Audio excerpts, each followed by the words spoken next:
Egunon guztioi, hasiera eman. Buenos días. Vamos a comenzar con la jornada de hoy. Vamos a ver si comenzamos. Se van acercando más las personas que están entrando. Pedimos silencio, por favor. Retomamos las jornadas tras la ponencia inaugural de ayer por la tarde con Isadora. Y queremos dar las gracias a todas las personas que asisten aquí de forma presencial y también a aquellas personas que nos están siguiendo a través del streaming, personas, instituciones que nos siguen a través del streaming. Y recordarles que también... Pongo balitz. Parte hartze aldera, orain Ximenaren parte hartzea izango dugu eta bukatzerakoan, hemen presente zaudenok eskualtza eta mikro. Eta streaming Quienes estén siguiéndonos por streaming puedan plantear sus preguntas a través del chat y quienes estén aquí levantando la mano. Por lo tanto, si necesitarais de ello, tenemos los auriculares fuera y para la gente que nos está siguiendo por streaming también podéis cambiarlo en la parte de arriba de la página. Bueno, queríamos retomar un poco la motivación de estas jornadas. Igual algunas de vosotras ya lo sabéis, pero hace 4 años que queríamos hacer estas jornadas que suelen ser bianuales. Y bueno, pues nos pilló ahí la pandemia por medio, pero estamos muy contentas porque hemos retomado y le dábamos la importancia a la presencialidad y es hasta ahora que retomamos la temática. Ongi etorria eman nahi diegu ere Quisiéramos dar las gracias a todas las personas invitadas, a Isadora, a Luisa María, Luisa, Yunis, Adam, Rita y Amador. Gracias también de forma especial a Mireia Cano, que me acompaña a mi izquierda, porque su apoyo ha sido fundamental para poder contextualizar el tema y poder plantear las propuestas de personas invitadas. Agradecemos a las personas que ejercen de moderadoras. En esta mesa tendremos a Mireia Cano y después a Laura e Irantzu, que moderará cada una en su correspondiente apartado. Vamos a comenzar con la ponencia de Ximena. Después tendremos una pequeña pausa para el café. Podremos conocer posteriormente más experiencias. Después tendremos una pausa para la comida con catering en la sala de al lado. Y tras la comida regresaremos para continuar con la mesa de experiencias, donde podremos conocer varias experiencias, sigue en castellano. Con Socole, una entidad que trabaja con la percusión africana y también con la visualización o la explicación de las actas visuales, que tenemos aquí a Elena Carrilledo, que la podéis ver ahí en la parte izquierda. Ella va a elaborar un panel por cada uno de los bloques y además también queríamos hacer algo más participativo o colectivo. Hemos puesto uno de los murales en la sala contigua donde va a ser el catering y ahí pues cualquiera que se anime a algo que le haya venido a la cabeza, se le haya ocurrido, algo, ¿no? Algo que se le cruce por la mente, alguna propuesta, algo así como creativo, pues que nos lo vaya diciendo o apuntando ahí y luego lo podremos recoger cuando acabemos la jornada. Esatea ere Curruscu. Tenemos también a Curruscu, Andrea está grabando y a través del streaming tenemos una cámara para posibilitar la emisión. Si alguien tiene algún problema, si desea no aparecer en los vídeos, nos lo puede comunicar de la siguiente manera. Tenemos unas pegatinas amarillas en las mesas de los cascos y si se ponen esa pegatina después haremos una edición del vídeo para que no aparezcan estas personas. Tenemos también este tipo de acreditaciones con el objetivo de facilitar las interacciones entre nosotros y nosotras y así pues tenemos también el equipo azul para quienes somos parte del equipo, para que se sepa. Los servicios están saliendo de la puerta en el pasillo a la derecha y haremos también una encuesta online cuando termine Ximena con nuestros datos, ¿verdad? ¿Tendremos que usar nuestros datos? Sigue en castellano. Quienes están participando de forma presencial tienen aquí la hoja de evaluación. Por favor, pedimos que se cumplimente antes de abandonar la sala. Y también para quienes nos siguen por streaming hay un link para poder cumplimentar la evaluación. Como en el cine vamos a silenciar o apagar los teléfonos móviles, sigue en castellano. Internacional de las Mujeres por la Paz y el Desarme, y el talde feminista antimilitarista Armi Arma nos convoca a la manifestación que se hará en la Plaza Arriaga a las 7:30, bajo el lema Feministok Gerrari Planto. Ni guerra que nos mate, ni paz que nos oprima. Parte hartzera gonbidatzen zaituztegu, Os invitamos a participar para dialogar entre todas y vamos a comenzar. Mireia Cano es la moderadora de este apartado, sigue en castellano. Naciones Unidas, de ONGs y agencias gubernamentales. Cuenta con un largo recorrido en temas como mujeres y procesos de paz. Ha sido asesora en materia de género del proceso de paz de Colombia para el Ministerio de Asuntos Exteriores de Noruega. Y actualmente asesora sobre la incorporación de la perspectiva de género en los procesos de consolidación de paz en el Centro Noruego para la Resolución de Conflictos. Ha dirigido múltiples evaluaciones de género, entre ellas la primera evaluación temática interagencial de la igualdad de género en la acción humanitaria. Como auditora ha participado en la auditoría de género de la División de Enjuiciamiento de la Corte Penal Internacional de La Haya. Cuenta, a su vez, con experiencia como asesora en políticas de género y estrategias de desarrollo, así como formadora en materia de género. Es fundadora y consultora principal de Cano Gender Solutions, prestando servicios de asesoramiento sobre cuestiones de género a agencias de Naciones Unidas y ONGs internacionales y noruegas. Pues gracias. Bueno, empecemos bien. Pues muchas gracias y muy buenos días a todos y a todas. Yo antes quería agradecer sobre todo al Ayuntamiento de Bilbao y a la Cooperación Vasca por estas jornadas, porque detrás de estas entidades hay mucha gente que ha estado trabajando para que estemos sentados en esta sala, que se ha estado pensando la agenda, que se ha estado pensando la comida, la música, la documentación gráfica. Así que muchísimas gracias por invitarnos hoy. También quería agradecer al público, tanto virtual como presencial, y por tomaros el día para estar aquí. Y quería invitaros a hacer dos cosas. La primera es, en unas jornadas de género, me parece muy importante escuchar con una mirada abierta. Y me disculpo a los intérpretes porque no sé cómo lo van a traducir, porque no existe este concepto, tal vez en euskera, pero lo que les quería explicar, tenemos muchas ideas de lo que pensamos que es género, ¿no? Hombres, mujeres, ayer Isadora nos contaba también niños, niñas de diferentes religiones, diferente estado civil, pero yo creo que todos los que trabajamos en género necesitamos también pensarnos el género como creatividad. Nunca tenemos suficientes recursos, nunca tenemos suficiente personal, nunca tenemos tiempo en una emergencia para realmente hacer ese trabajo de género que es tan importante. Entonces, en una jornada como la de hoy, en cuanto a género y acción humanitaria, estar aquí con esta mirada abierta me parece también muy importante. Y la segunda invitación sería conocer a 5 personas. Esto es una idea de una conferencia de género a la que atendí en Oslo hace un par de semanas y el moderador nos invitó a conocer a 5 personas. No personas que trabajen con la misma ONG o la agencia, sino personas que nunca hemos saludado. Cuando el moderador en Oslo nos invitó a hacer esto, yo me lo tomé al pie de la letra. Y me giré a la señora que tenía al lado en la conferencia y le dije, so, hi, how are you? My name's Mireia, what do you do? Y la señora era una señora pakistaní con su velo, sus gafas, totalmente concentrada en la conferencia. Y bueno, me estuvo contando pues cuando llegó de Pakistán a Oslo, sobre su familia, sus niños, el marido. Y luego le pregunté, so what do you do for a living? Where do you work? ¿Qué haces? ¿Cuál es tu trabajo? Y me dijo, well, I design sex toys. Y yo, amazing.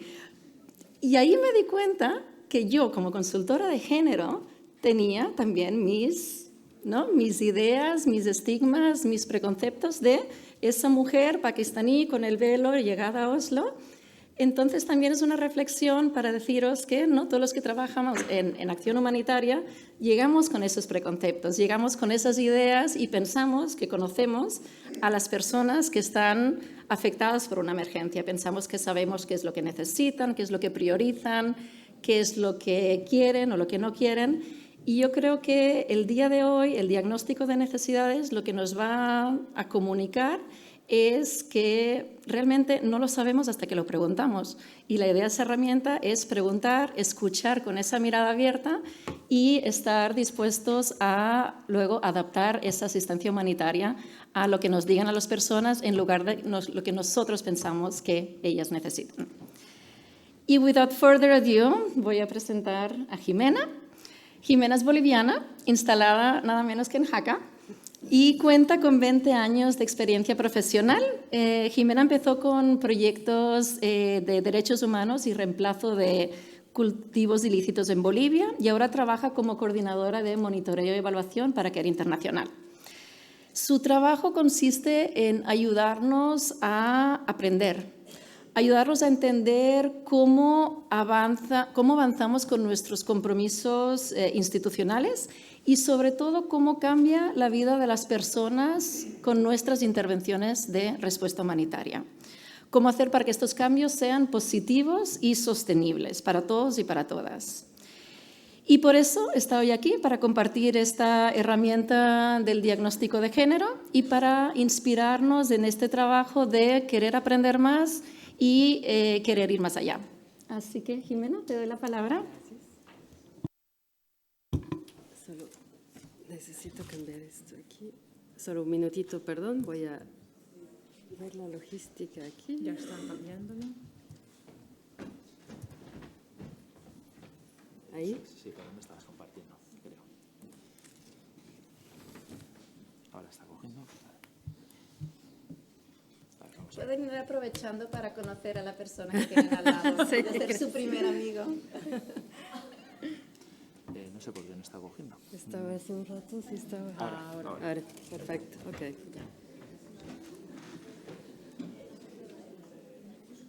Solo me instalo bien aquí para poder arrancar. Perfecto.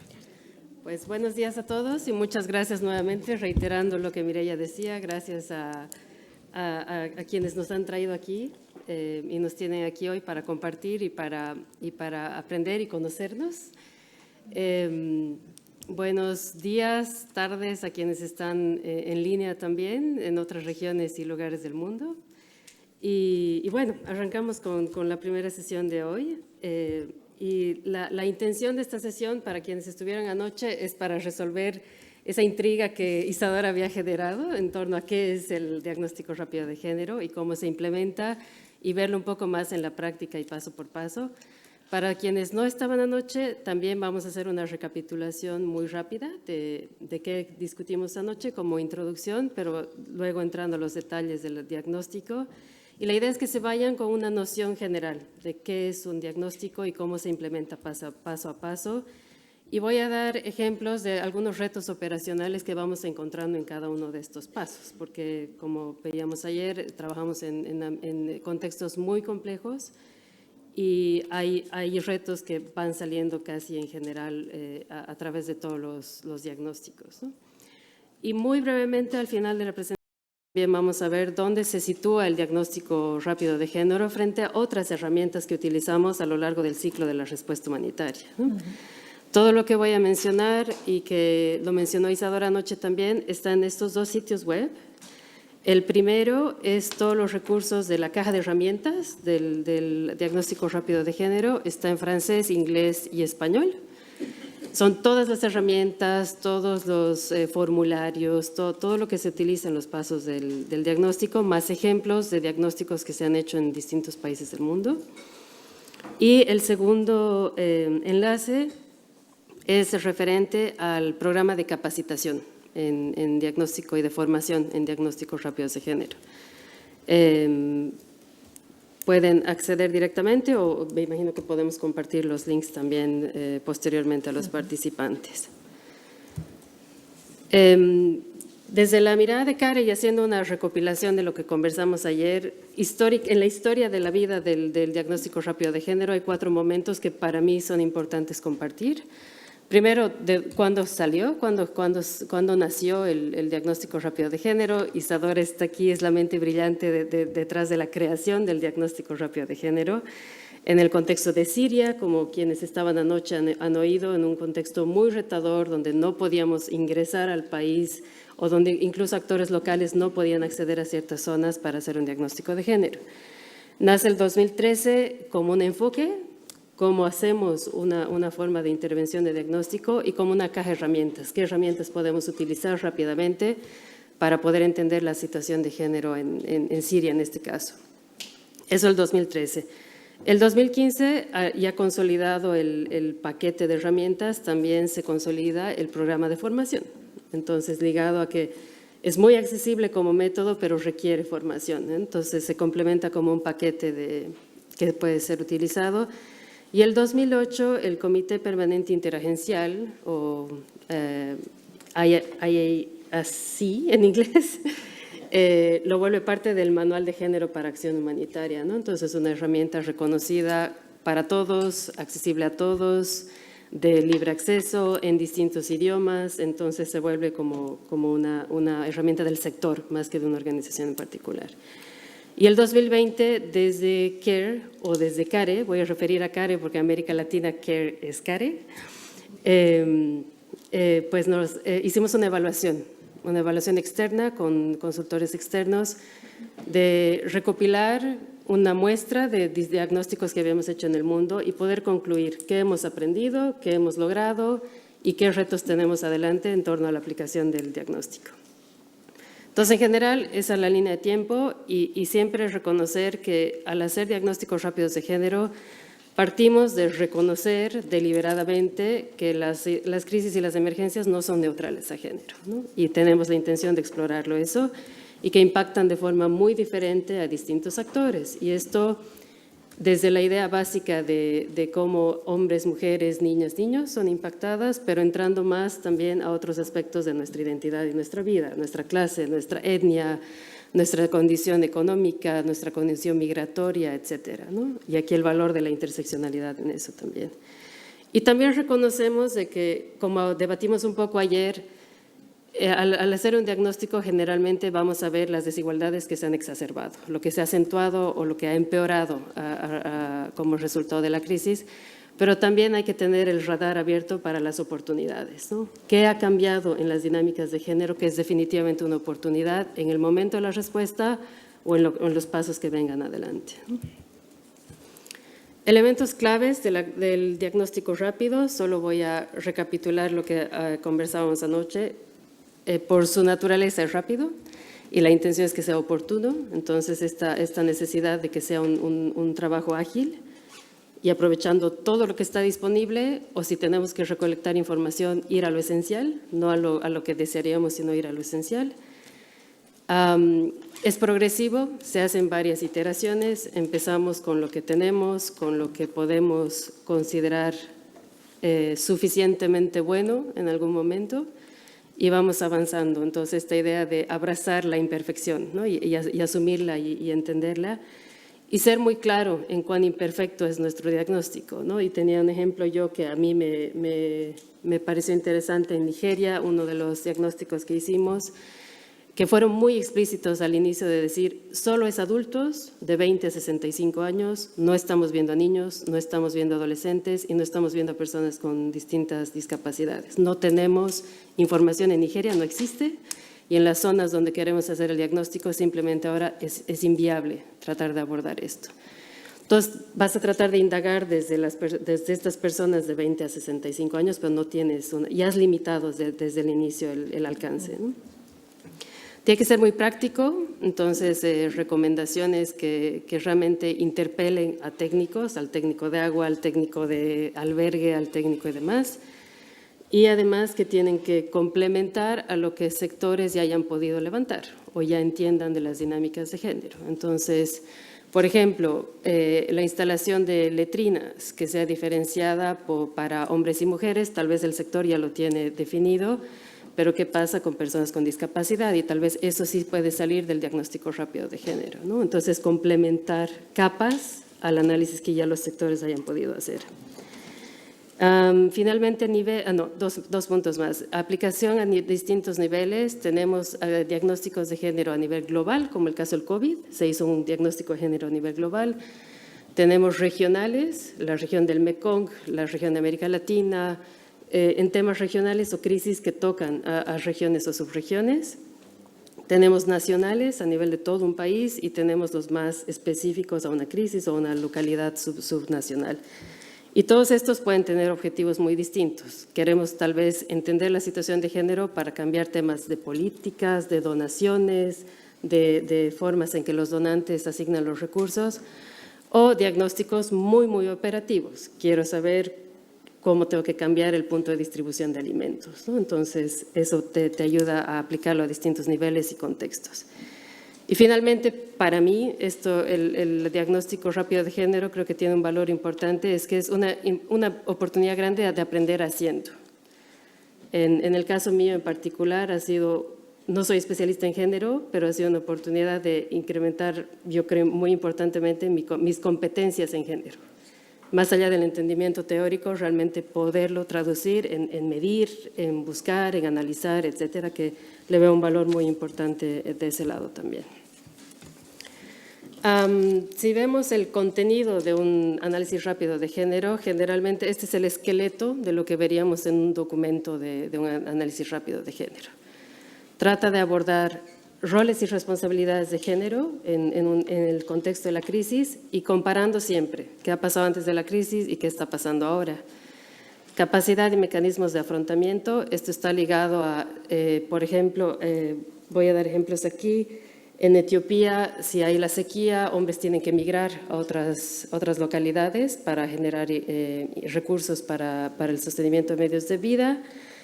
Entonces son mecanismos que van utilizando, o mujeres que han entrado al mercado laboral por necesidad también. Entonces, cómo van cambiando dinámicas en cuanto a los mecanismos que dan de afrontamiento.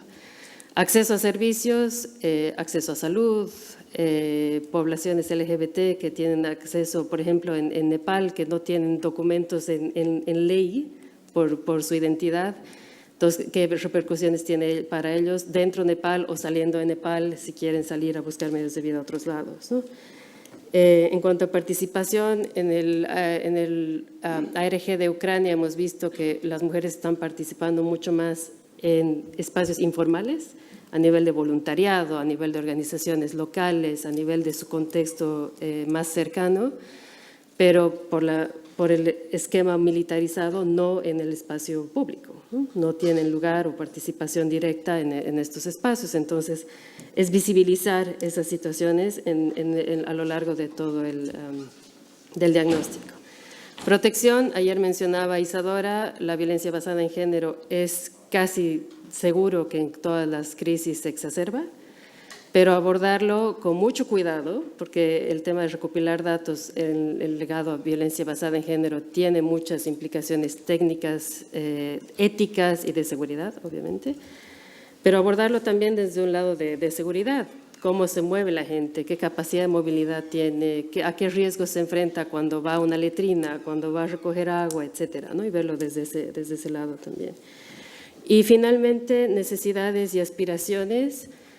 Ayer hablábamos cómo puedes abordar aspiraciones cuando es un contexto de emergencia ahora y de muy corto plazo, pero en diagnósticos como en Palestina, por ejemplo, estamos hablando de una crisis latente de largo plazo y donde sí puedes abordar aspiraciones, y un ejemplo era mujeres adolescentes hablando de su visión en cuanto a acceso a formación, sea educación o sea aprender una actividad económica, digamos. Entonces, estás atendiendo una emergencia, es verdad, pero esas aspiraciones pueden orientar hacia dónde va a ir tu etapa de recuperación o cómo ajustas la respuesta ahora que pueda permitir canalizar hacia otras intervenciones también, ¿no?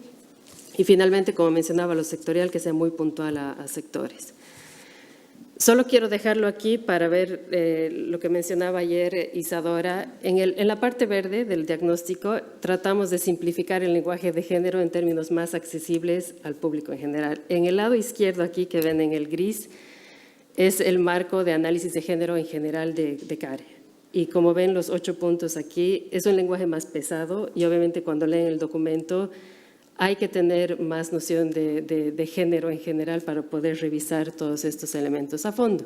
Entonces, lo que trata de hacer, el mensaje aquí es que el análisis rápido trata de simplificar, ¿no? Cómo haces un análisis de género abordando las áreas de indicación que deberías abordar, pero de nuevo, simplificando el manejo de estos términos y afinando la mirada a dónde queremos ir. Tiempos recomendados para un análisis rápido de género. Este es un ciclo ideal, pero obviamente se ajusta a las condiciones de cada lugar. En teoría, si hacemos respuesta humanitaria, deberíamos tener ciclos de preparación regulares, ¿no? Hacemos una preparación a desastres y ahí ya deberíamos tener una idea de género, cómo son las condiciones de género, las relaciones y el contexto en el país. Entonces, en teoría, en nuestra preparación a emergencias ya tenemos información, ¿no? Ya entendemos los contextos precrisis generalmente. Arranca la crisis y a las 48 horas lo que hacemos es actualizar esa información que en teoría ya teníamos o la tenemos que crear de cero, pero todo es datos secundarios, ¿no? Y tratamos de entender esto es este país o esta es esta localidad en torno a relaciones de género. Y voy a entrar a más detalles después. A las 2 semanas, en teoría, ya hemos podido revisar datos secundarios. Hemos visto reportes, diagnósticos sectoriales, lo que hace Naciones Unidas, lo que están haciendo otras agencias, información local en otras lenguas, que a veces tiene información mucho más importante que lo que podríamos encontrar en inglés o en otras lenguas.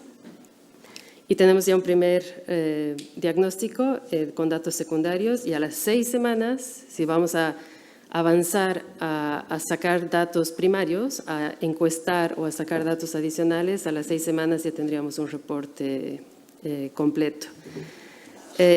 Yo quería resaltar lo que Isadora también mencionó ayer. Este es el momento clave, las 48 horas, ¿no? Ahí se toman decisiones los donantes de qué se va a financiar. Nuestras propias agencias o nuestras propias organizaciones ya deciden cómo vamos a accionar. Entonces, esto de tener una idea de género en breve, como decimos al inicio, ya es un punto clave a tenerlo desde el inicio, ¿no? Y que se irá confirmando o complementando a medida que completamos el diagnóstico. Y con suerte, al final de la respuesta humanitaria va a haber algún proceso de evaluación de la respuesta en su conjunto, donde volvemos a recuperar preguntas del diagnóstico para ver si realmente hemos abordado o no. Los pasos para el diagnóstico rápido son 5.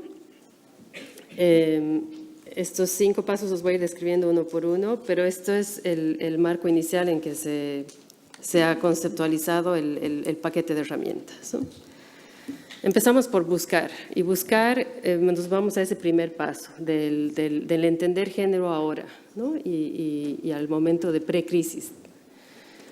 Esto sale de la etapa de preparación, como había mencionado, o en el momento, pero de nuevo, entender cómo era todo antes de la crisis.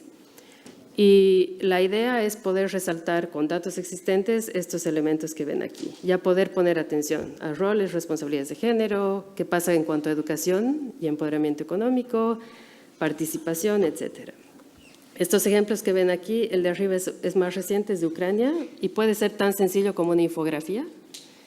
Y es solo entender el país, entender que es un país con una mayoría de mujeres, entender que hay estas poblaciones de acuerdo a edades, que eso es significativo. Entender que las mujeres son más dependientes de programas de ayuda social cuando están en periodo de jubilación. Entender que estas, en teoría, son las estadísticas de personas con discapacidad, pero cuando comparas los 2 últimos censos son exactamente las mismas cifras. Entonces, hay algo raro ahí, pero podemos ya ir identificando este tipo de cosas con información existente. El de aquí abajo es de Irak, que es un documento más extenso, realizado con Oxfam, puede ser de 2 a 10 páginas, dependiendo cuánto quieren elaborar, pero es más narrativo.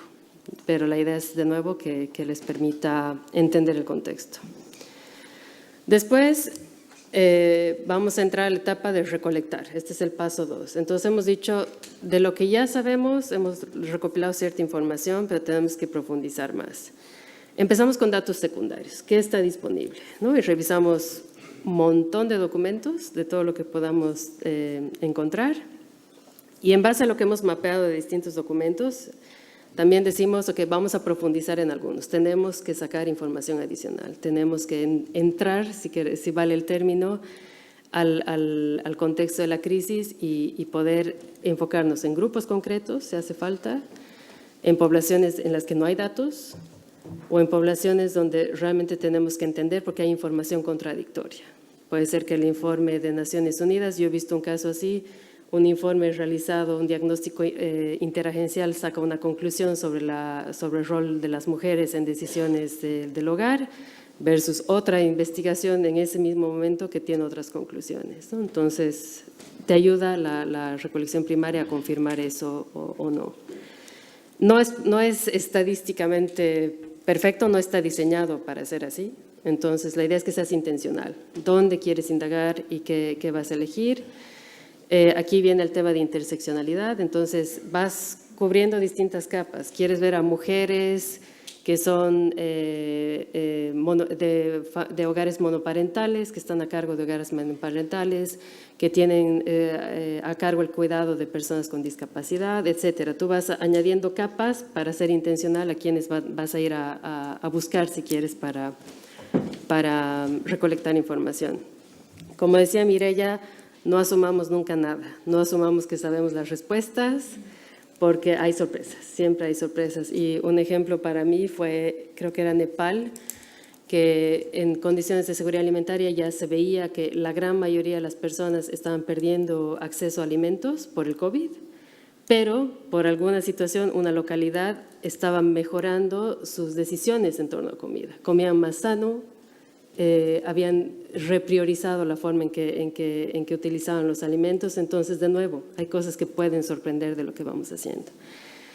Aquí entra mucho el tema de acción sin daño, manejo responsable de datos. Toda la recolección de datos implica responsabilidad, ¿no? Entonces, asegurar que las personas están en un ambiente seguro y que quieren participar, ¿no? Y voy a dar ejemplos aquí. Estos iconos son básicamente, dentro del paquete de herramientas, son las distintas opciones que hay. Estos grupos focales, entonces invitas a grupos, pueden ser mujeres y facilitadas por una mujer también para asegurar mayor seguridad, digamos, en el espacio.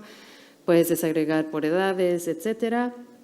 Puedes hacer encuestas, la típica encuesta, que vas a tener un formulario y vas llenando mientras haces una entrevista, o pueden ser en medios tecnológicos ahora.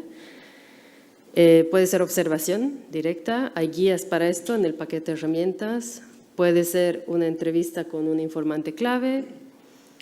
Pueden ser historias, Isadora mencionaba ayer que es de las herramientas que más le gustan, cómo sacas historias individuales que puedan ayudarte a entender la emergencia. Y puedes hacer análisis más gráficos, ¿no? Esto es sobre la libertad de movimiento en un campamento, por ejemplo, ¿no? Y cómo una mujer tiene acceso a la carpa, a sus vecinos, a las instalaciones de saneamiento, al mercado, etcétera, ¿no? Para entender movilidad y cómo se mueve la gente.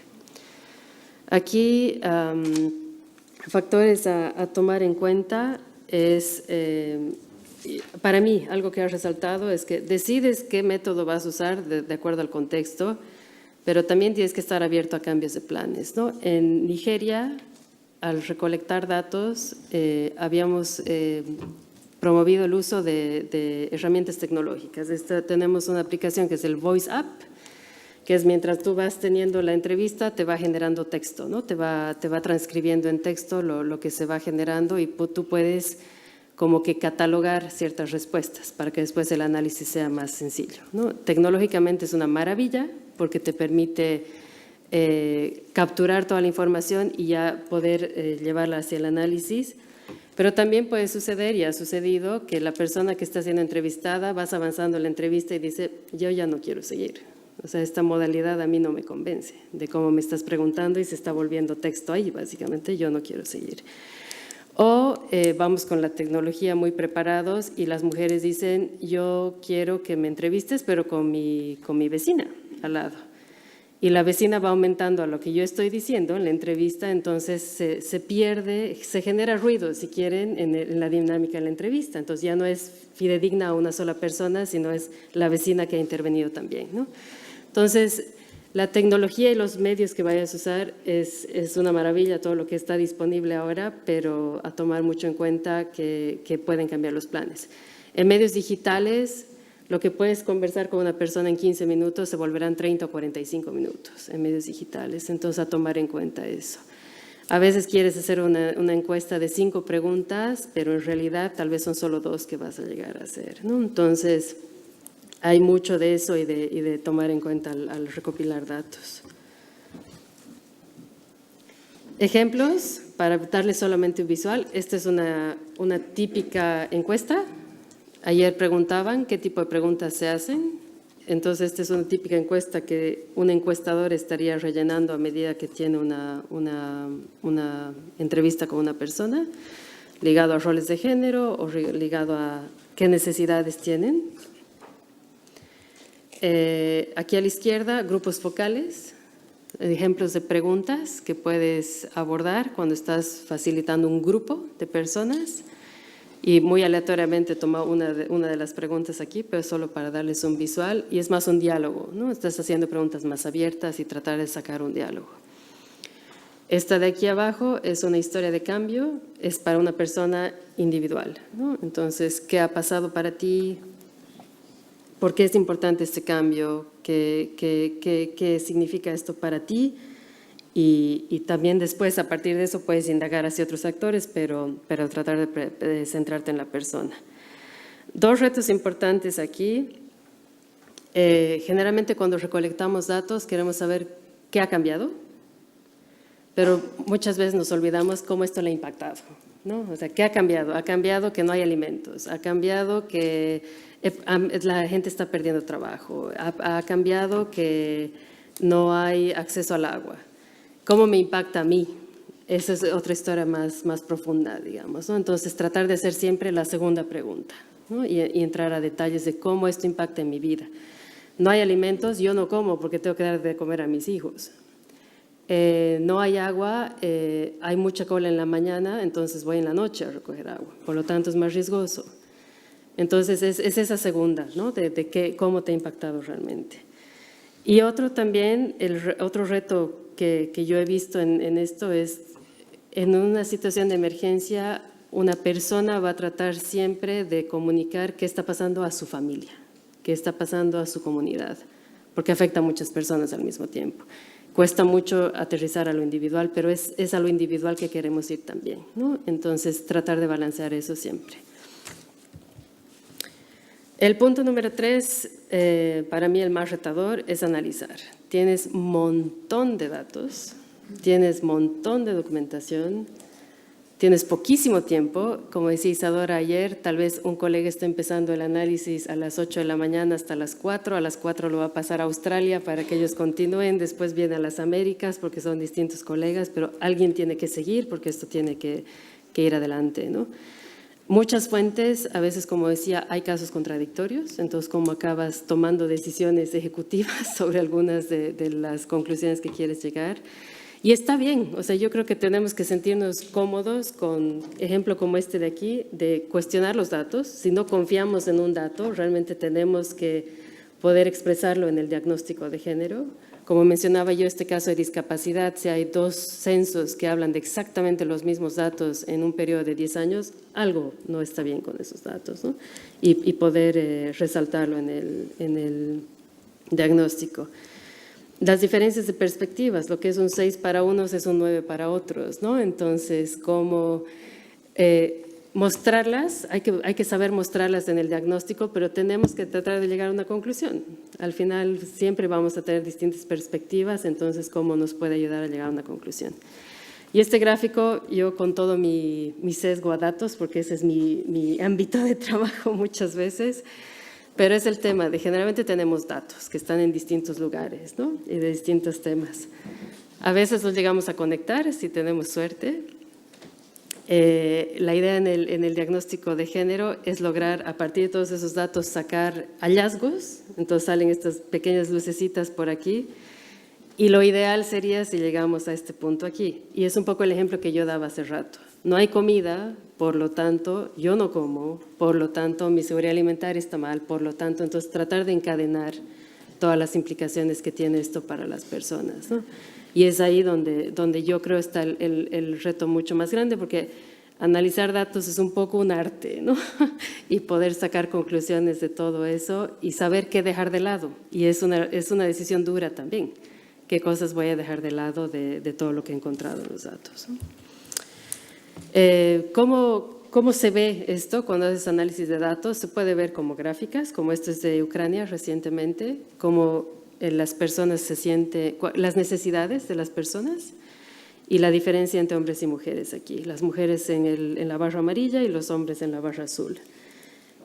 Como resaltábamos ayer, depende con quién hablas, su percepción de qué es más importante es muy distinta. Aquí a nivel de protección, hombres y mujeres sienten la misma necesidad, pero cuando vas a temas de ingresos o de empleabilidad o vas a temas de albergue, es una realidad muy distinta, ¿no? Y mujeres, hombres, aquí es muy a nivel de hombres y mujeres solamente, pero desde allá ves que son puntos de entrada muy distintos, ¿no? Y aquí el de arriba es más la parte narrativa, ¿no? Tienes hallazgos generales, como este de aquí que dice la crisis está exacerbando las desigualdades preexistentes. Eso no es, si quieren, no es novedad, pero tiene que estar claro en el diagnóstico. Y aquí no he puesto todo el texto porque es mucho, pero el diagnóstico ya entra a describir cuán desproporcionado es todo para específicos grupos, ¿no? Entonces, intencional en cómo narramos nuestros hallazgos para distintos grupos. Obviamente, después de este párrafo ya venía qué pasa con los desplazados, qué pasa con poblaciones LGTB, etcétera, ¿no? Este es otro ejemplo, está en inglés, pero también solo para darles un visual, esto es de Bangladesh. Y la intención, de nuevo, hacemos análisis, tenemos tanta información, tenemos que llegar a puntos concretos. ¿Qué hemos encontrado? Que puede ser un poco más general, y algunas que son bien específicas a sectores también, ¿no? De los hallazgos que tenemos y de las dificultades. En este caso es mujeres, niños, personas transgénero, entonces tratando de aterrizar en cosas bien concretas también. Punto 4, redactar recomendaciones. Como hablábamos ayer, hay dos tipos de recomendaciones que podemos hacer. Unas que son bien a la respuesta. Esto hay que hacer como barreras o retos al accionar de la respuesta o a la programación de la respuesta. Ejemplo, cambiar el punto de distribución de agua, cambiar el punto de distribución de alimentos porque no está en el buen lugar, no está accesible, no es seguro, cambiar la distribución de las letrinas, cambiar la forma de compartir información sobre servicios de respuesta a violencia basada en género, etc.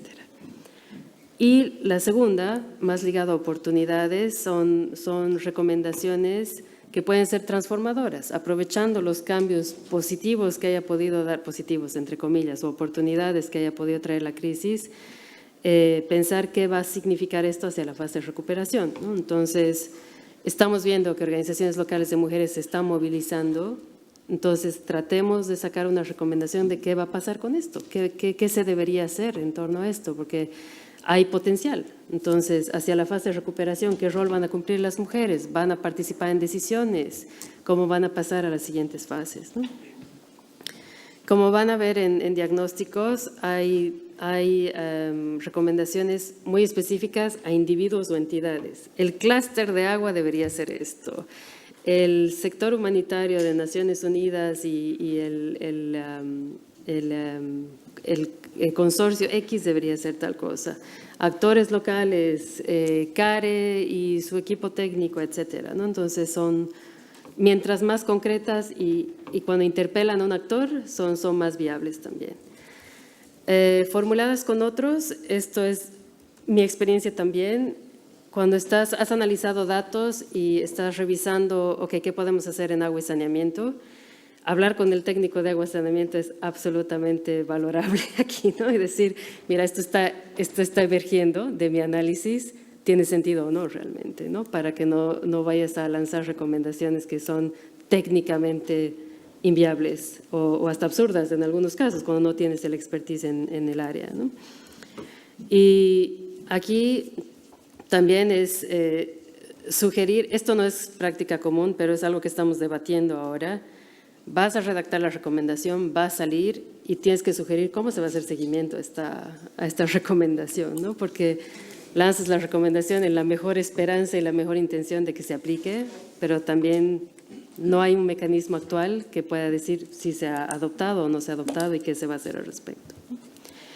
Estos son ejemplos de recomendaciones, no las voy a leer todas, pero solo para darles noción de qué se puede esperar de las recomendaciones.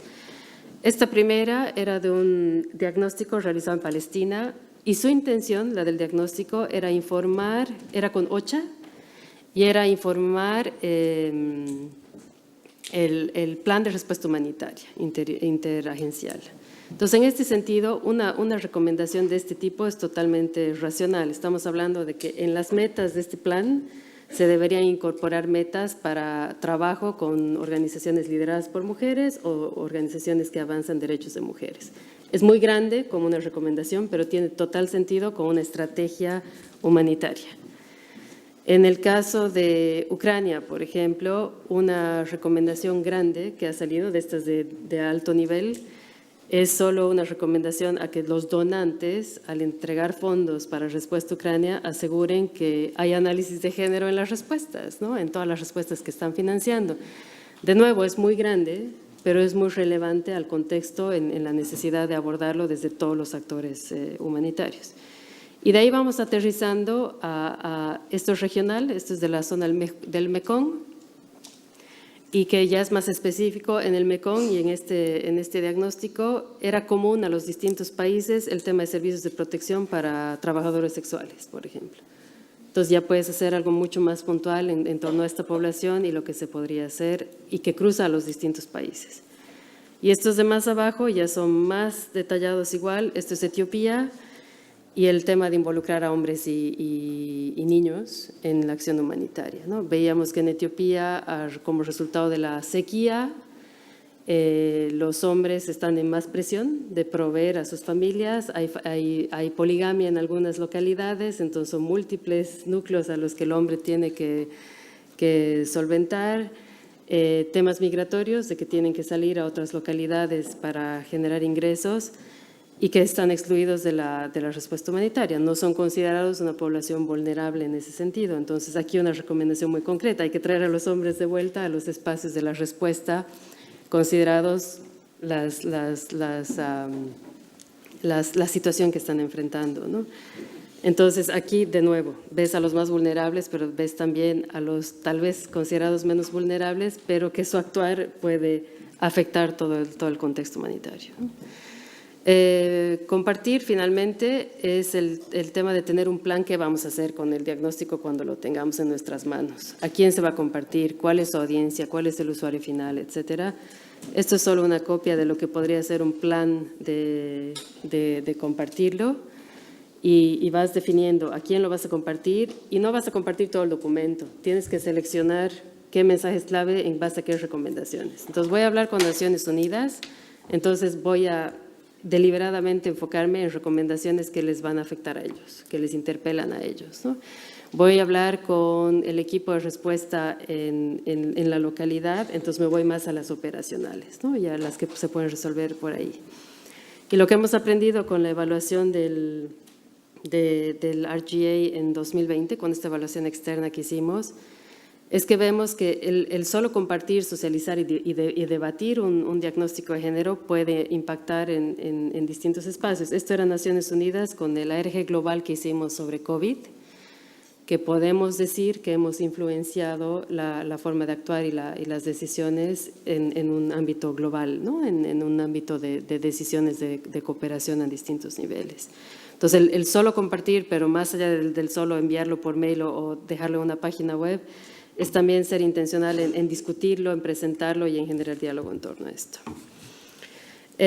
Voy cerrando pronto. Gracias, Mireya.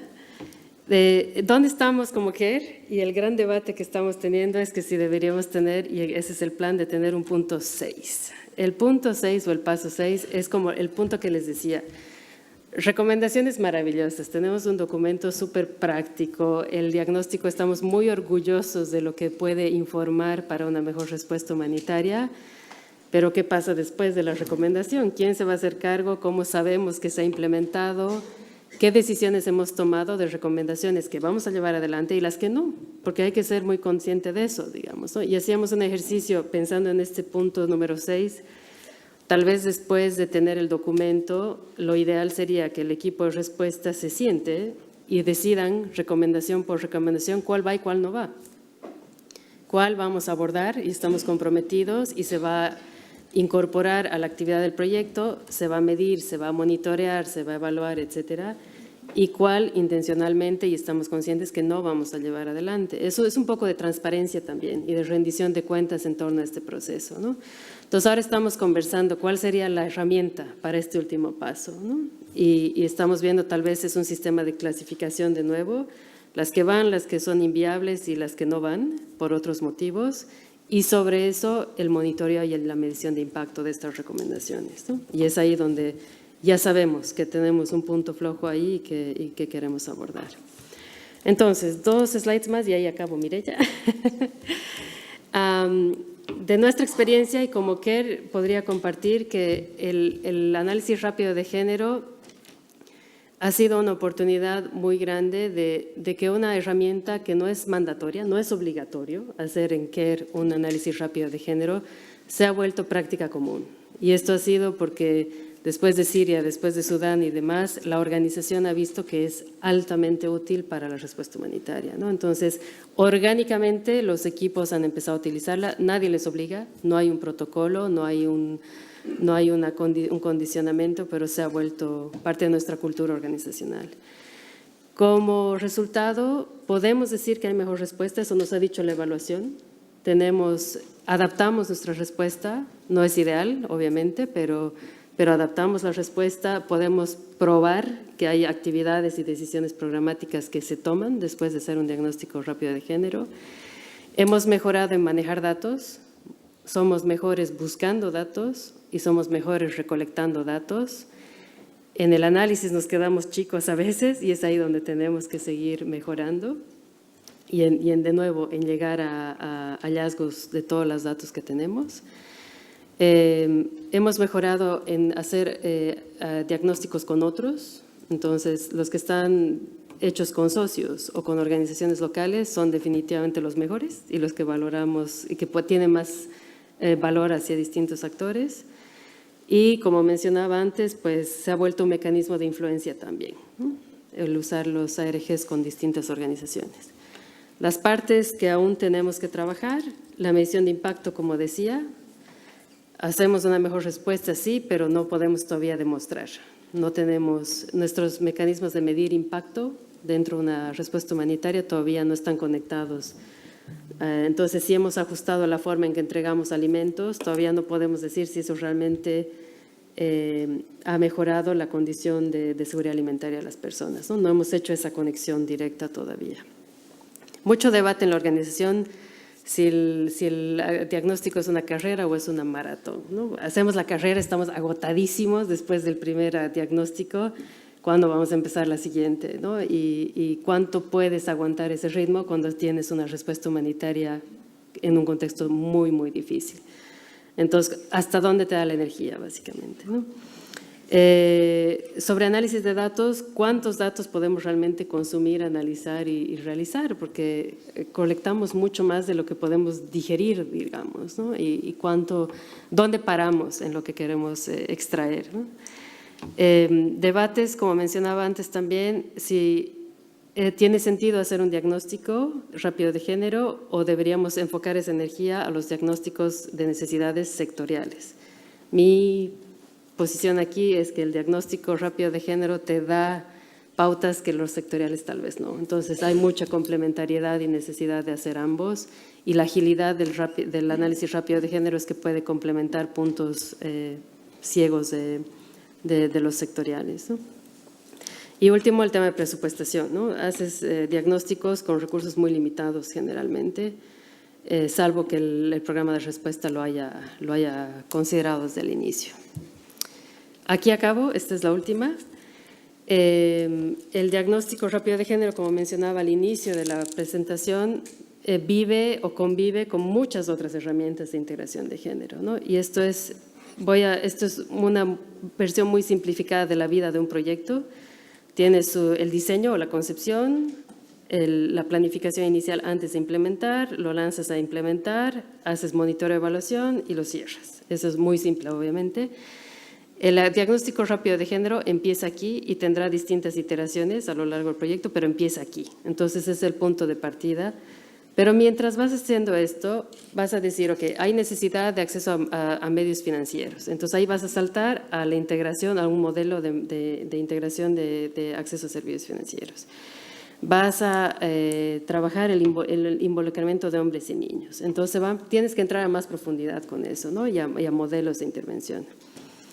Al mismo tiempo, quieres saber tú como organización si todos estos compromisos de género los estás llevando adelante. En CARE lo que hacemos es usar el marcador de género. Es una herramienta donde es del sector, pero CARE hizo su versión adaptada a programación de desarrollo humanitaria. Entonces, tenemos nosotros, ese es obligatorio, ese sí es obligatorio. Todos los proyectos del mundo aplican el marcador de género en su diseño y en su implementación. Entonces, es una forma de saber de que si todo esto que estamos pensando y comprometiéndonos a hacer realmente se está viendo, ¿no? Y si estamos siendo transformadores. Y al final también convive con la medición de impacto. Algún rato será una evaluación después de la acción o una evaluación rápida que ojalá recupere los elementos del diagnóstico también. Entonces, no voy a entrar a detalles aquí, pero solo decir que hay un universo más allá del diagnóstico, entonces se complejiza mucho más. Pero en realidad si están encadenados unos con los otros, pues tiene sentido y es más fácil llevarlo adelante, ¿no? Y aquí paro. Gracias. Gracias.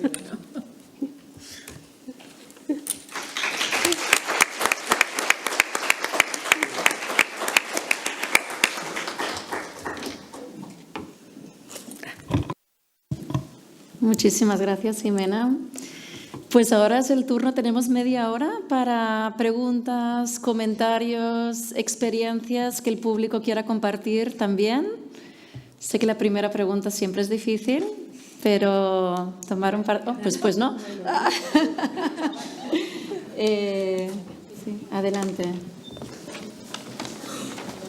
A ver, nos ha llegado una pregunta online y dice así: hola, soy Greta Frankenfeld, no sé si pronuncio bien su apellido, de Calala Fondo de Mujeres. La jornada está resultando muy práctica y oportuna. Muchas gracias por esta presentación tan interesante. Y pregunta ella, ¿qué papel juegan las organizaciones locales de mujeres o feministas? Por otra parte, ¿tienen un equipo dedicado a la recopilación de información previa de diferentes lugares? Gracias. ¿Quieres tomar un par de preguntas? Sí. Tomemos un par de preguntas más y luego contesta Jimena.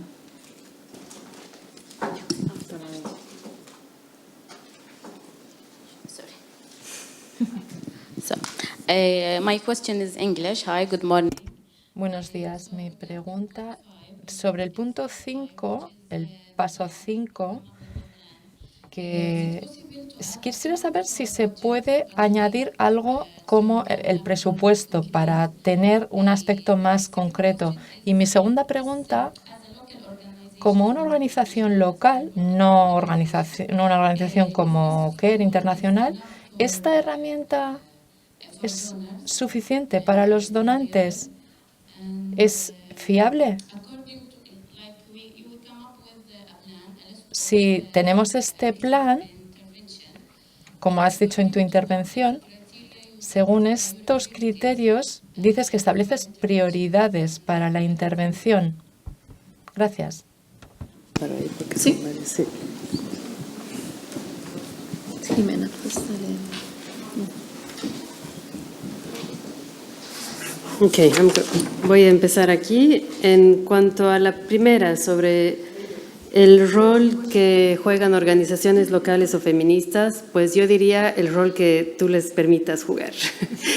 Y cuánto esté esto considerado dentro del diagnóstico de género, ¿no? Tenemos experiencias donde han sido muy institucionales a lo grande, entonces nos hemos asociado con OCHA y esos son los actores involucrados, o tenemos diagnósticos donde se ha dado un rol mucho más protagonista a organizaciones locales, por dos motivos. Uno, su conocimiento del contexto, entonces obviamente puede ser un diagnóstico más acertado con su rol. Y como hablábamos del potencial de las oportunidades que pueden avanzar las organizaciones locales, tal vez con nuestra ayuda en financiamiento, pero ellas tienen un plan mucho mejor en cuanto a la respuesta y cómo debería ser. Mencionaba ayer Isadora el programa de Mujeres Liderando en Emergencias, es ese básicamente el espíritu, ¿no? De las involucras en el diagnóstico, pero también ellas sabrán mejor cómo canalizar la respuesta a futuro también. En cuanto a equipo que recolecta datos, depende mucho del país. Nuestros equipos como Bangladesh, por ejemplo, tienen una infraestructura suficiente para tener un equipo ya preparado para cualquier tipo de recolección de datos, donde saldrán de una localidad y pasarán a otra, pero pueden apoyar análisis y recolección de datos. Y equipos como Nigeria, que tienes que apoyarte en equipos externos, en encuestadores, en formar gente antes de recolectar datos, en tomar decisiones. No vamos a recolectar datos en violencia basada en género porque no tenemos gente preparada para hacerlo. Entonces tú vas definiendo de acuerdo a las capacidades y a lo que está disponible en el país. Para la pregunta sobre el presupuesto en planes de compartir los ARGs, muy buena sugerencia. La verdad, creo que tiene total sentido cuando el diseminar y compartir también es un costo económico. Yo no lo he hecho en los diagnósticos en que he participado, pero creo que tiene total sentido, o sea que es muy relevante para añadir. ¿Cuán creíble es para donantes? Seas una organización local o no, yo creo que es creíble. Me atrevería a decir que es bastante creíble un diagnóstico rápido de género y que ahora te puedes apoyar con la idea de que se ha implementado en 60 países, hay 100 ejemplos, lo ha hecho Naciones Unidas, lo hace OCHA, lo hacen los peces gordos si quieres, pero también lo hacen organizaciones locales y es igualmente creíble porque la metodología se ha respetado de esa forma, ¿no? El criterio para definir qué actividades llevas a cabo en base a las recomendaciones, yo he visto que eso mucho va de acuerdo al criterio técnico del proyecto. Entonces, tienes el informe del diagnóstico, se reúne el equipo de respuesta y van deliberando qué es viable hacer y qué no es viable hacer. Donde fallamos a veces es que nos vamos a las más sencillas, a las que operativamente son más fáciles porque tienen relación con lo que yo ya estoy haciendo, entonces no sería un ajuste muy grande, y dejamos un poco de lado las más complejas. Creo que nuestro rol es retar a las más complejas también, ¿no? Cómo podemos abordar y seleccionar alguna de las más complejas. Y yo creo que en mi experiencia es también visibilizar las que estamos dejando fuera, que seamos conscientes de lo que estamos dejando fuera y las implicaciones que podría tener el dejar fuera, que quede en nuestra conciencia, si quieren verlo así, de que hemos tomado decisiones ejecutivas. Puede estar ligado a presupuesto también, obviamente. O tal vez hay recomendaciones que no vamos a implementar nosotros, pero tenemos que llevarlas a otros actores. Entonces ahí está el esfuerzo de la diseminación de nuevo. Me toca ir a hablar con Naciones Unidas, me toca ir a hablar con Oxfam, me toca ir a hablar con las organizaciones feministas, porque algo hay que hacer con esta recomendación. No se puede quedar así. Gracias. Gracias, Juliana. ¿Más preguntas, comentarios? Good morning. Buenos días. Soy Rachid. Mi pregunta tiene que ver con la coordinación. Cuando hablamos de recoger datos primarios, como sabéis, en tiempos de crisis no estamos solos. Hay muchos actores, agencias de Naciones Unidas, ONGs y distintos actores que quieren recoger información.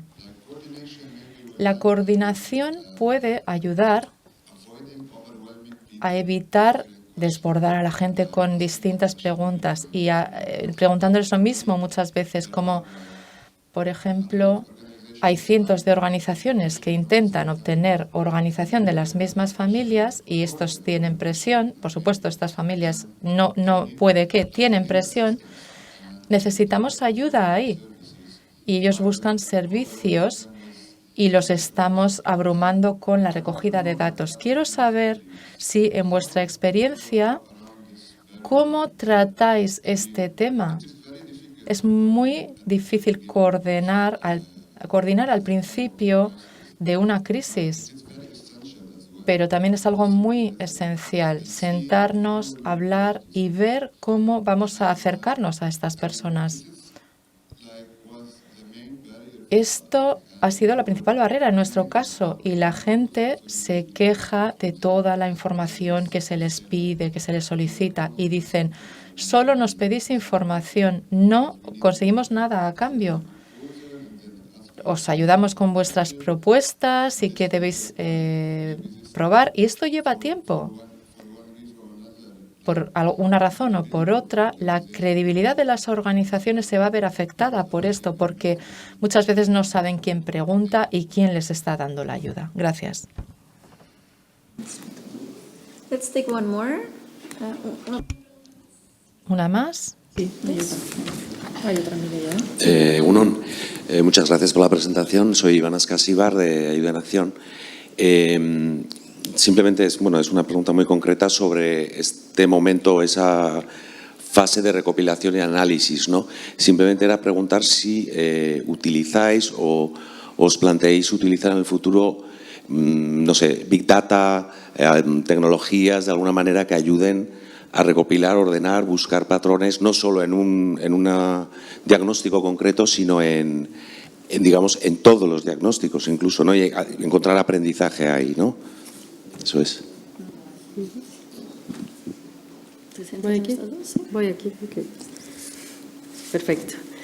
Sobre coordinación, aquí voy a ser muy parcial con mi experiencia, o sea que si otros tienen otras experiencias, estamos aquí para escucharlas.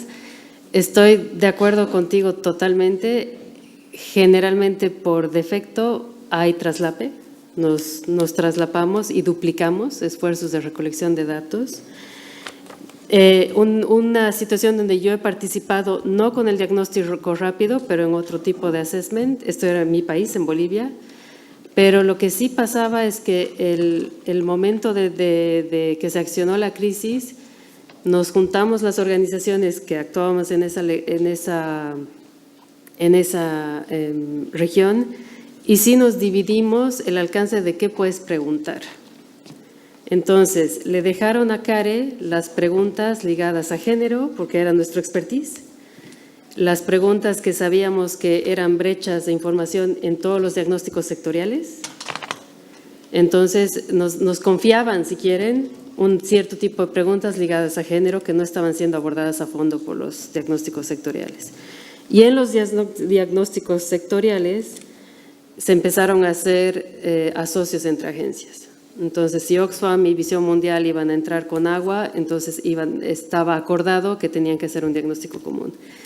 Toma mucho de coordinación, es verdad, mucho tiempo de coordinación, pero ese es, en mi experiencia, uno de los casos en que se puede hacer. Otro que he visto yo que me ha llamado la atención en el ARG de Ucrania, el reciente, hay una recomendación muy específica pidiendo a donantes que todas las organizaciones que reciben financiamiento liberen sus datos y hagan accesibles sus diagnósticos. Yo creo que esa es una movida muy interesante también, de que el donante, al darte fondos, también te ponga como requisito, tienes que liberar los datos para el sector y para otras agencias de acuerdo a los diagnósticos que vayas haciendo. No he visto en otros lugares, tal vez sí hay ejemplos así, pero a mí me ha llamado la atención, que parece muy, muy interesante. Yo creo que es inevitable la duplicación, pero mucho depende de nuevo de cuán intencional eres en enfrentarte o ponerte en la mesa con otras organizaciones y un poco asumir responsabilidades, ¿no? ¿Qué se me va a confiar a mí en cuanto a diagnósticos de necesidades y los otros sectoriales?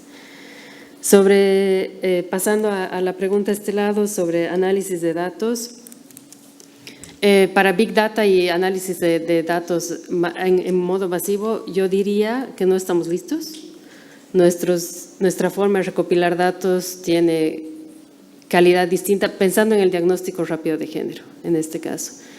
Big Data y datos agregados sí se ve en el sector humanitario que están ayudando para entender movilidad de personas, por ejemplo, ¿no?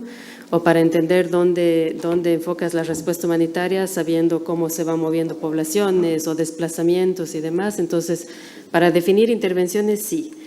Para sacar aprendizaje y tratar de extraer aprendizajes de diagnósticos rápidos de género, yo creo que estamos todavía en un paso anterior, que estamos tratando de primero uniformizar qué sale, qué bases de datos tenemos, cómo están estructuradas y ver si hay forma de llevarlas todas juntas a un mismo formato, ¿no?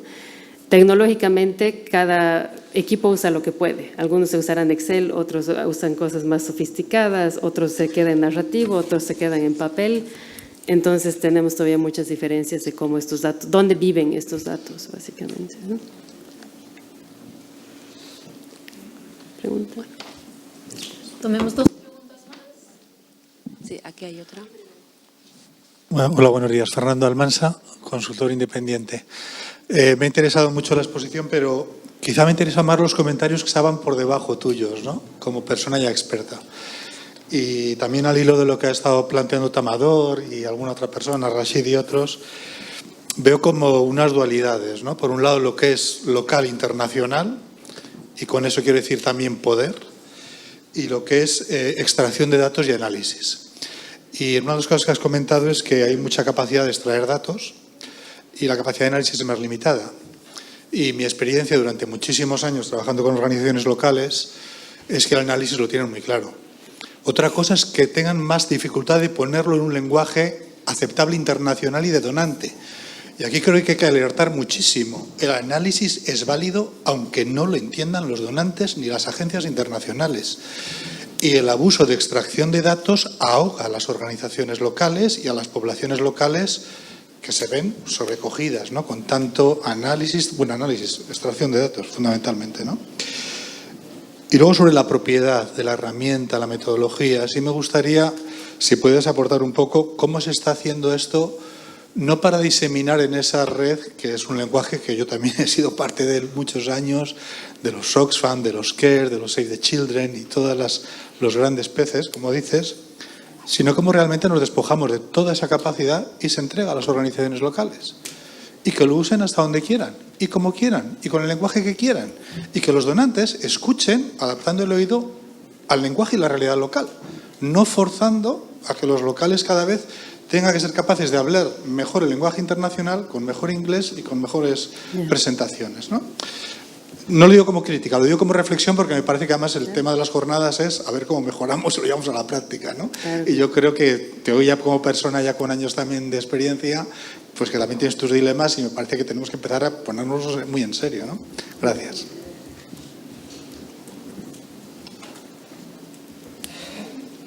¿Hay otra online? Sí. Nos llegan de... A ver. No, a ver. A ver.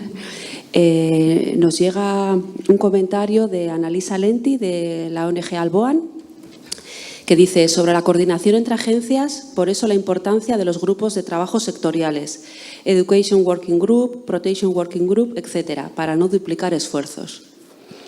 Eso por un lado. Por otro lado, desde el Gobierno de las Islas Baleares, Carmen Ortega nos escribe, nos comenta algo que ya comentó ayer Isadora, y dice así: hola, quería preguntar sobre las posibilidades que se abren a las mujeres en situaciones de crisis.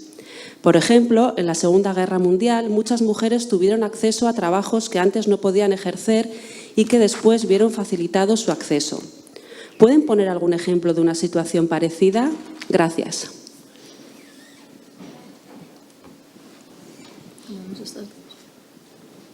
Sí, y ahí terminamos. Sí. Sí. Okay. Perfecto. Sobre la dualidad y el análisis y el lenguaje de donantes, Yo estoy plenamente de acuerdo, o sea que creo que parte del debate es también reconocer.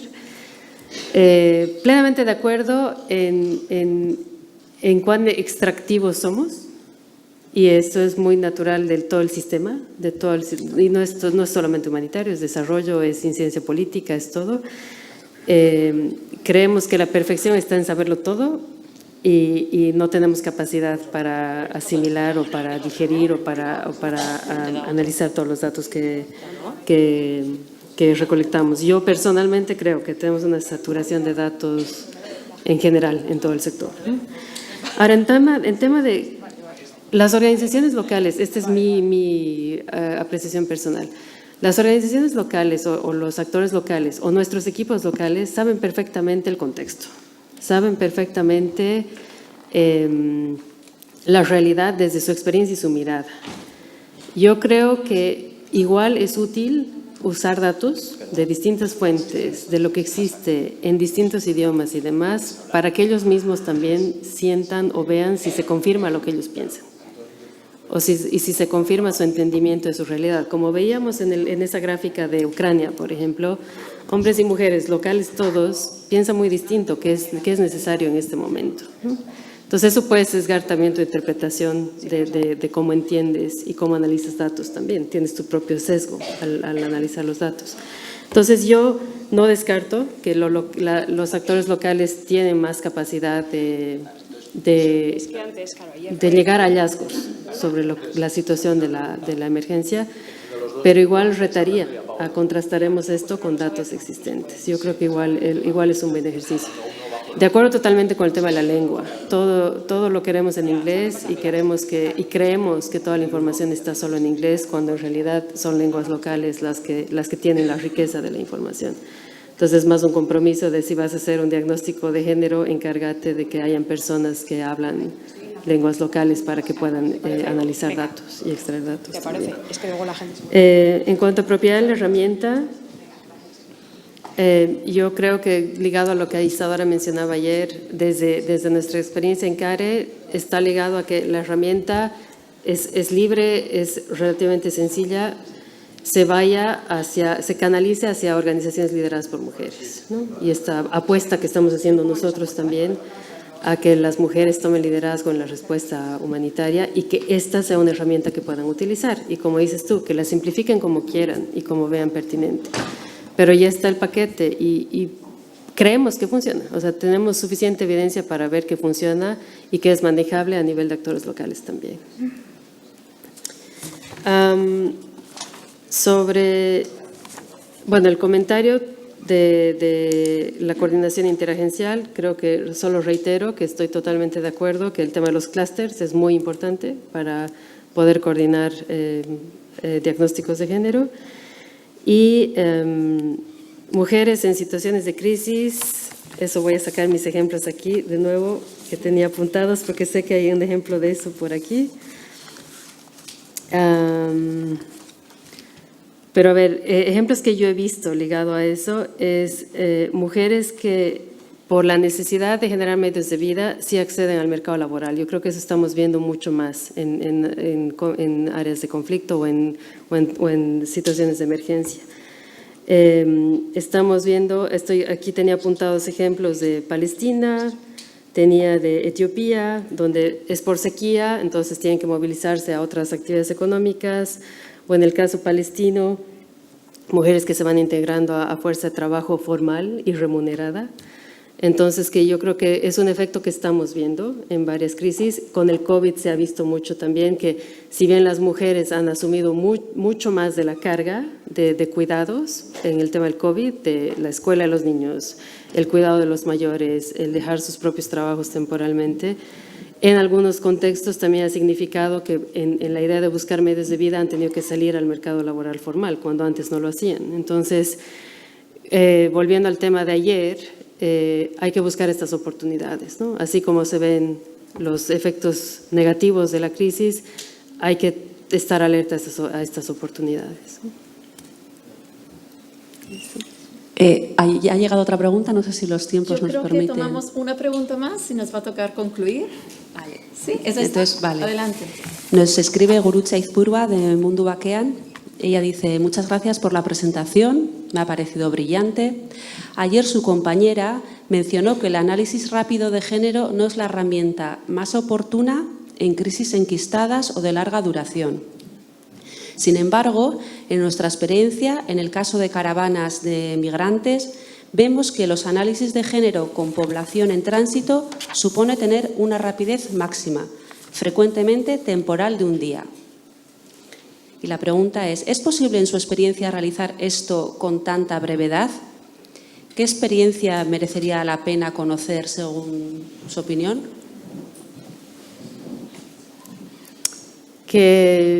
Experiencia que me viene a la mente es Etiopía. Tenemos la crisis de sequía, que es constante y que ha cruzado recientemente con COVID, con eventos naturales, con conflicto. Entonces, como tienes picos, como mencionaba Isadora ayer, donde el diagnóstico rápido de género puede ser muy útil, ¿no? Tienes la crisis constante en torno a sequía, pero van surgiendo estos picos. Y para mí sería el valor del diagnóstico rápido de género es que tal vez tienes ya uno de sequía de largo plazo que lo has hecho con tiempo, el diagnóstico va a entrar automáticamente a ayudarte a meter el lente a ese momento específico, ¿no? donde surge ese pico y donde saques recomendaciones que son relevantes a ese pico, a COVID, a un evento natural, a conflicto que ha surgido en una localidad. Entonces, estoy de acuerdo con Isadora en el tema de que en emergencias de largo plazo necesitas un diagnóstico de género mucho más profundo, ¿no? que logre entrar al contexto general. Y utilizarías el diagnóstico rápido de género para los picos, ¿no? Y para poder ver qué te ayuda a una intervención que tiene que venir encima de lo que ya hay con la crisis de largo plazo.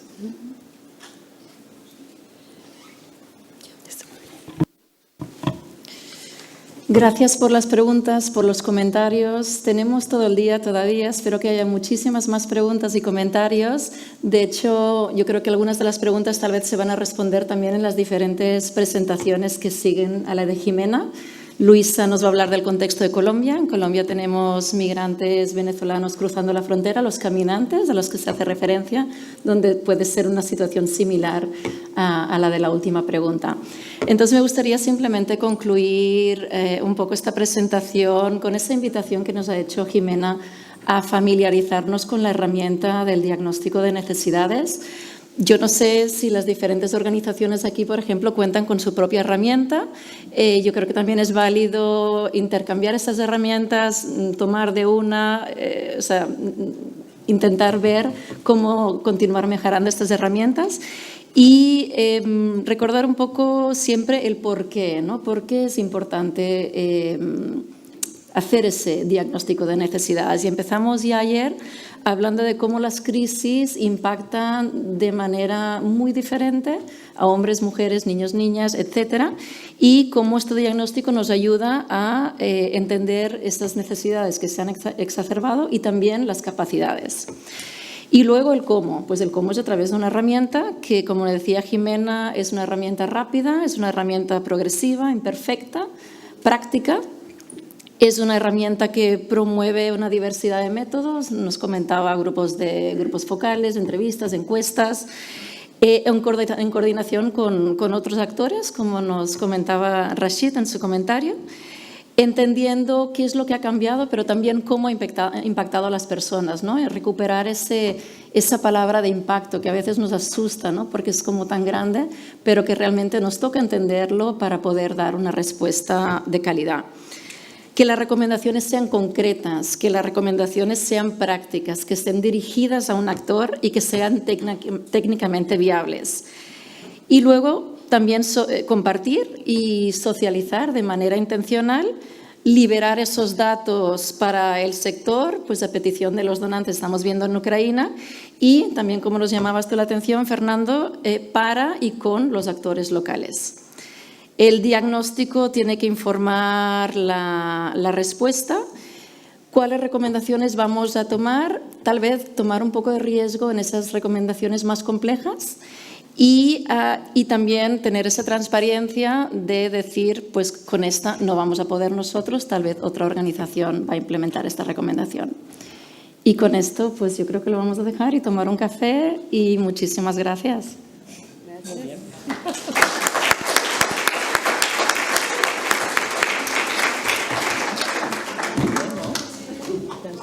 ¿Hasta las 11? ¿Hasta las 11? No. Tenemos media hora. ¿Se me oye? Sí, hasta las Tenemos media hora hasta las 11, eso es, en la sala de Alau. Sí, yo creo que muy bien. Muy bien, muy bien, muy bien. Sí, sí.